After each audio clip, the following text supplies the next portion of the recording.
My friend is convinced that she got traumatized by her friend's proposal and she called us all insensitive because we went to the afterparty, but when she called me to vent I told her to just look in a mirror. I, 20F, have had 3 close friends in college, Grace, 21F, and Matt, 21M, and Laura, 21F. Laura really likes using mental health terminology. She explores a lot of labels from those therapist influencers online. She was told that she has an anxiety disorder and depression, but that's the only diagnosis she's been given so far. Recently she's been exploring autism and ADHD. Matt wanted to propose to Grace. They've been dating for a while. He's been planning the proposal for a couple of weeks, and while the proposal was very intimate between the two of them, I was very involved in scheduling the after-proposal event at a restaurant. The specifics of that are irrelevant to the story, but it was lovely and Grace and Matt seemed really happy.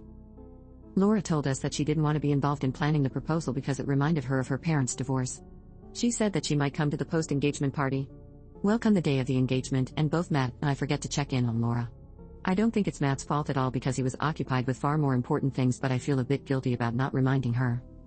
She ended up not coming to the party.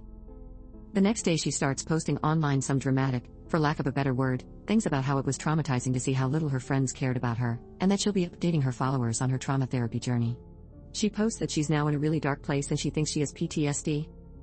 For context, I'm pretty sensitive to mentions of trauma and PTSD because I was diagnosed with PTSD by a psychologist in my last year of high school after something that happened in my first.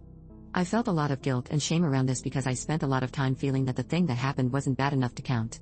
I sometimes still get nightmares and flashbacks, but it's gotten better after therapy. I know that I have my own issues wrapped up regarding the word, and it bothers me a lot when people seem to throw the terms around without understanding their weight, but I also acknowledge that I can't stop the internet from doing its thing. I haven't told any of my college friends about this, so Laura doesn't know. At one point she called me, starting explaining how traumatized she is, and I finally snapped and said, "You're not traumatized, stop being dramatic, you just got exactly what you asked for." Now I feel guilty because I feel like I was a little harsh, and she's posting online, without my name at least, that one friend that she thought she could rely on to support her is abusive and doesn't understand how being traumatized works. However, I feel like honestly, Laura is being very dramatic about an event that's not about her. I called my mom to see what her opinion is, and she told me that I could have reminded Laura about the party, and while my point is not necessarily wrong, I could have been more sensitive, so now I'm not sure how wrong I am.